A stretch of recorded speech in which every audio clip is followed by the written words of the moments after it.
Une petite musique sud-américaine pour alléger un peu le fait que nous étions illégaux en Équateur et que vous voyez, bah, c'était pas très grave.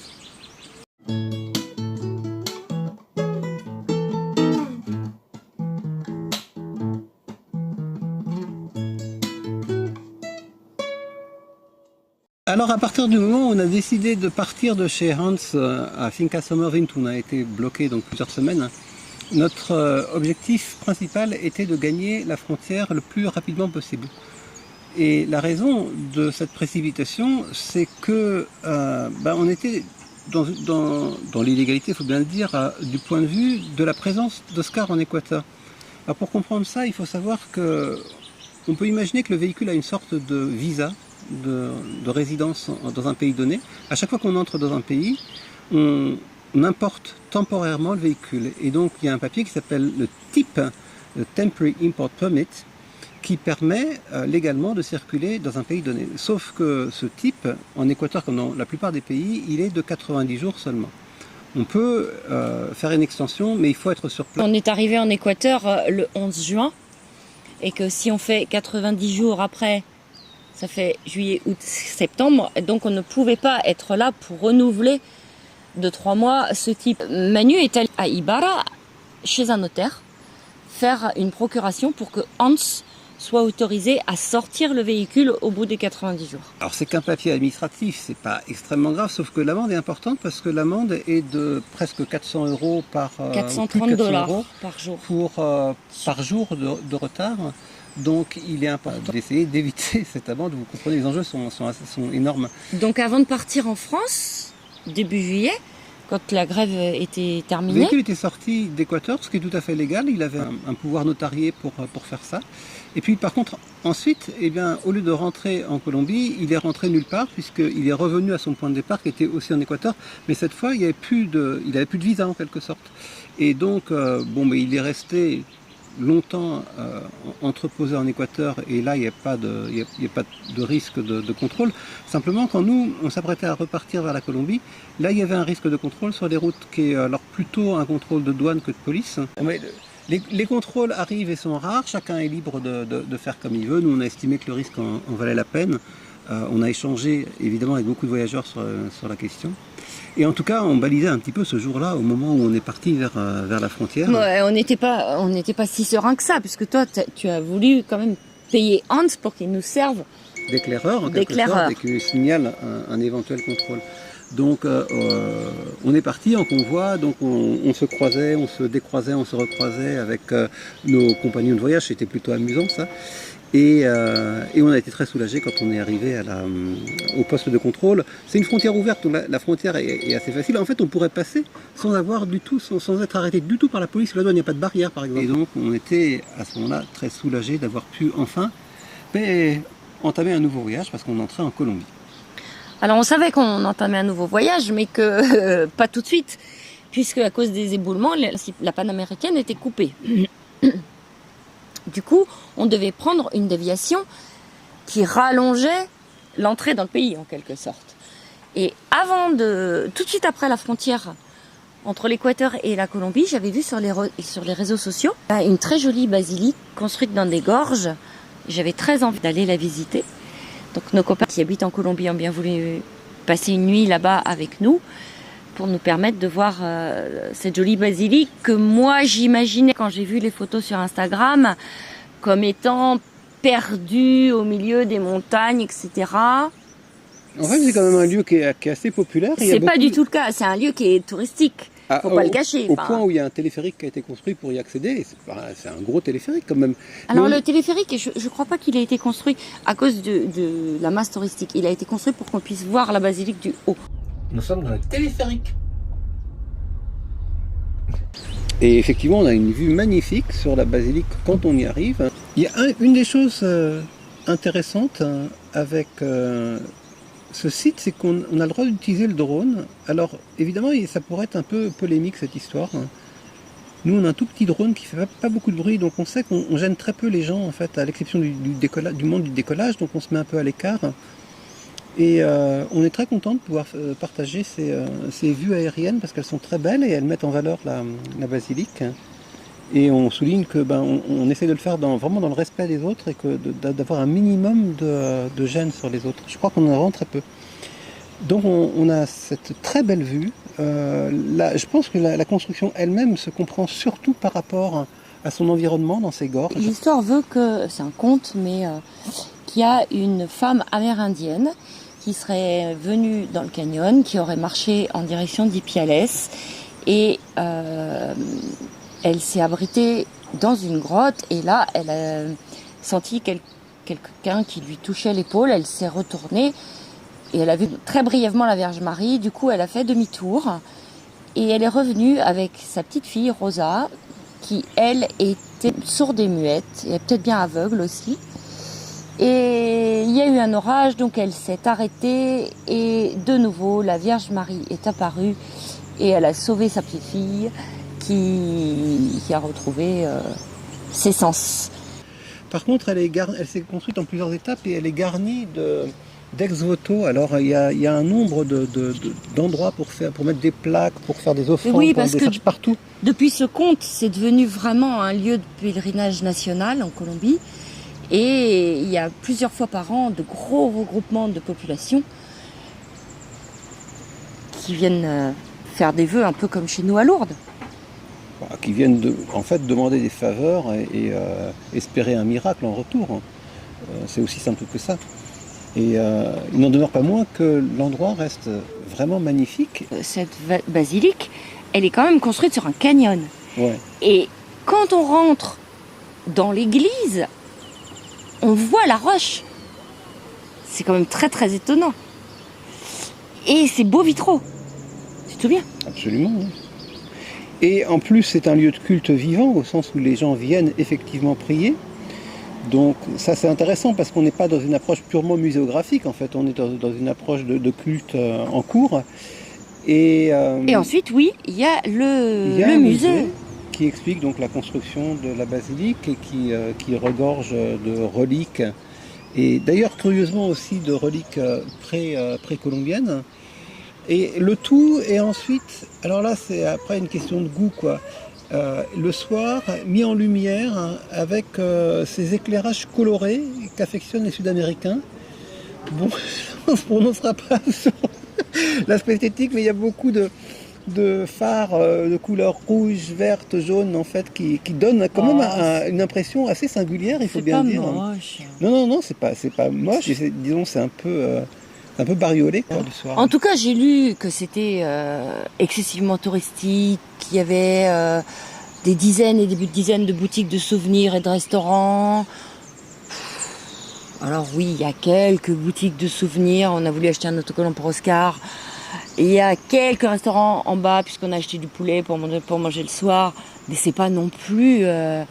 Non. Puis submergé touriste. Enfin, nous, sur la place... Elle reste à l'écart, c'est-à-dire que quand on est sur le sorte de pont qui relie la basilique c'est beau. À la face on est à opposée 50 de la gorge, mètres quand même. On n'est pas seul, mais en fait, il n'y a pas mais non. grand monde. Donc c'est Non. vraiment un endroit magnifique. Hein. On a rarement vu un endroit aussi, je sais pas, on pourrait dire majestueux, grandiose, impressionnant. Je crois qu'elle est en compétition avec la cathédrale de Celle en Colombie, qu'on n'ira pas voir. Mais au niveau de la beauté architecturale. Elle est considérée comme l'une des plus belles basiliques du monde. Et c'est étonnant de la voir là, juste derrière la frontière colombienne. C'était notre premier aperçu de la Colombie. Puis on a eu le droit de dormir en haut. Sur le parking. Avec 2 gardes et des chiens. Tout ça gratuitement, donc c'était plutôt sympa. Énorme poulet ici. Énorme. Coucou.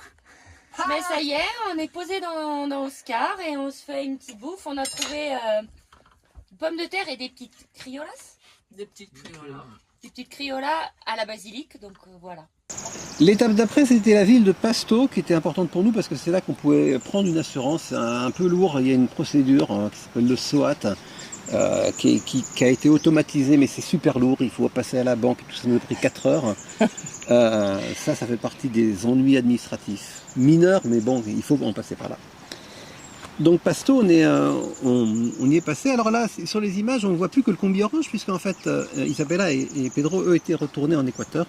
Et on est en convoi avec Vincent et Sandrine, nos amis au combi orange.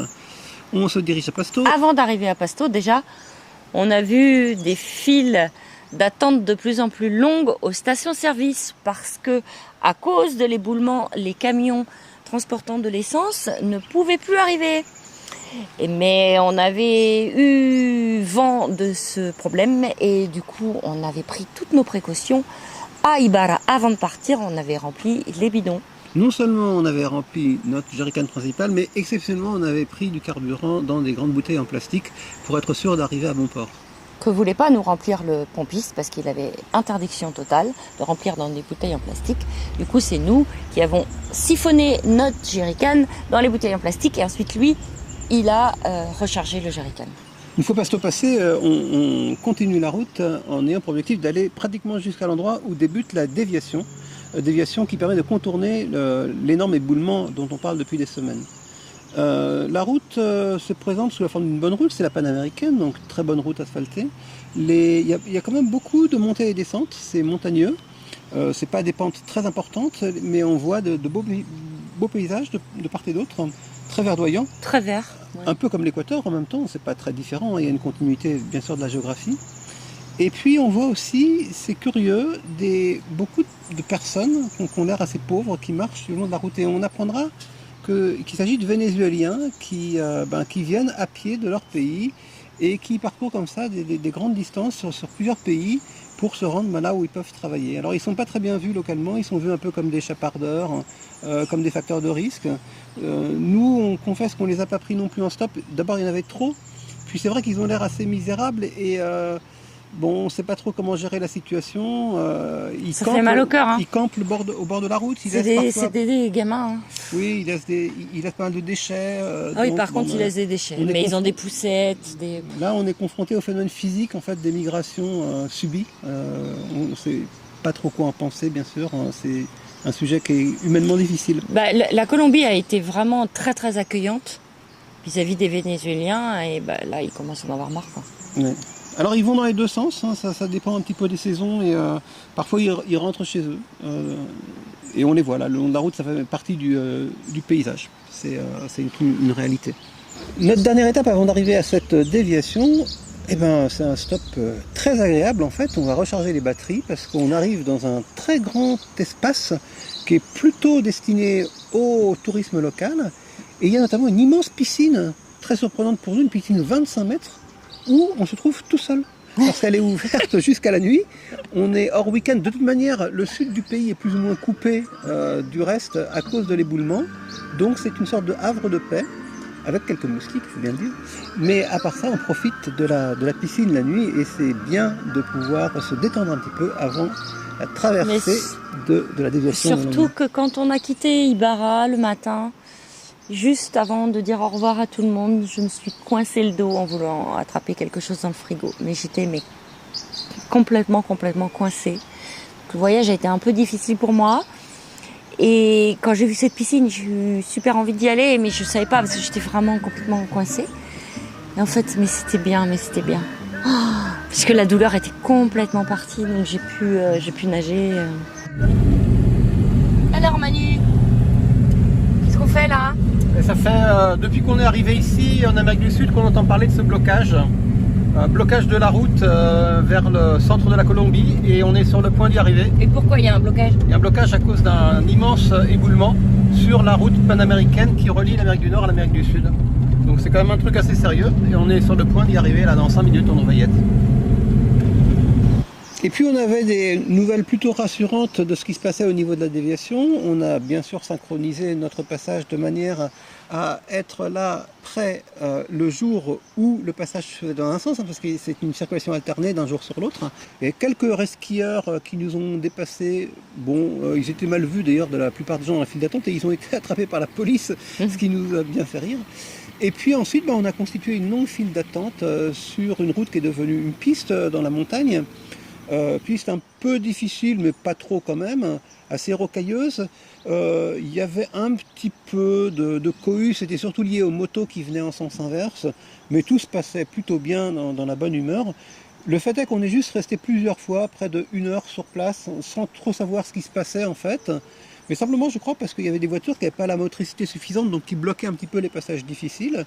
Et puis, KA, tout ça, c'est bien régulé. Et en somme, je crois que c'est environ 4 à 5 heures qu'on a fait un segment qui normalement prend 1 heure. Ah, franchement, c'est vraiment rien du tout comme ennui par rapport à ce qui nous était promis. Et on a été extrêmement satisfait de notre choix, parce que certains s'étaient déroutés pour plusieurs jours, passer par l'Amazonie pour contourner cette zone. Nous, on s'est rendu compte qu'en ayant la bonne information, c'était quand même beaucoup plus pratique. Et on s'est retrouvé de l'autre côté de la déviation, sain et sauf, tout à fait content d'arriver, et cette fois-ci, dans un pays qui nous était ouvert, qui nous attendait. Et notre première escale a été dans la petite ville de Popayan. Alors la première chose qu'on ait faite en arrivant à Popayan, c'est de chercher quelqu'un pour me débloquer le dos. Donc on a trouvé une physiothérapeute. Elle m'a déposée, j'y suis allée, et alors il fallait normalement prendre un rendez-vous, et quand elle a vu dans quel état j'étais, elle a accepté de me voir, elle m'a fait des piqûres d'acupuncture, elle m'a beaucoup massé, elle m'a dit en fait que c'était une déchirure musculaire et qu'il fallait que je prenne quelques médicaments et qu'au bout de 5 jours, tout allait rentrer dans l'ordre. Alors avant de partir, bien sûr, on a pris notre assurance chez Chapka, comme chaque année, et j'aurais pu leur envoyer la facture, je ne l'ai pas faite parce que ça m'a coûté 8 €. Donc je ne vais quand même pas les embêter pour 8 €. Mais c'est pour montrer à quel point il y a quand même un décalage entre la France, les pays européens je pense, mais la France en tout cas puisque je connais que celui-là, et les pays dans lesquels on se trouve, où franchement la santé c'est pour nous, c'est quand même très facile, oui, c'est accessible, et très peu cher. Et il y a beaucoup de praticiens en fait dans toutes les professions. Ça fait réfléchir sans doute qu'il faudrait trouver un peu un système intermédiaire entre les deux. Bien, nous sommes à Popayan donc. Vous savez quoi? On va manger. D'abord on n'a pas mangé ce midi, donc on a quand même un peu faim. On va manger une fondue. J'en rêve depuis que je sais ça, tout à l'heure. Les gens qui voyagent savent combien c'est difficile quand on est français de voyager à l'étranger, puisque le fromage est quand même rare. Et quand il y en a, il est sans aucun goût. Donc c'était très important pour moi d'aller manger cette fondue. Popayan est une petite ville coloniale, pas trop grande, donc c'est à taille humaine, on va dire. C'est agréable de s'y promener et de voir les églises. Et puis, comme c'est l'Amérique du Sud, il y a pas mal d'animations sur les places principales, et la journée s'est terminée avec une petite troupe. C'est un cours de danse en fait. Qui utilise les espaces publics en fait, sans doute par absence de salle, pour répéter, mais ça fait partie du folklore local. En tout cas, la vidéo que vous voyez, elle n'est pas mise en accéléré. Hein. C'était hyper impressionnant de voir. Il était pas mauvais. Hein. Ah oui, c'était pas mauvais.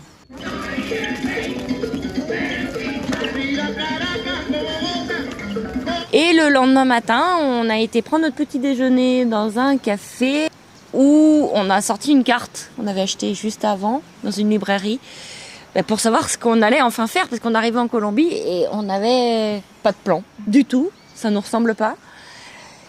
Et là, on a écouté les conseils de Sandrine et Vincent et on s'est fait un petit tracé avant de reprendre la route. Et ça, c'est pour la semaine prochaine. Bonne semaine. À bientôt.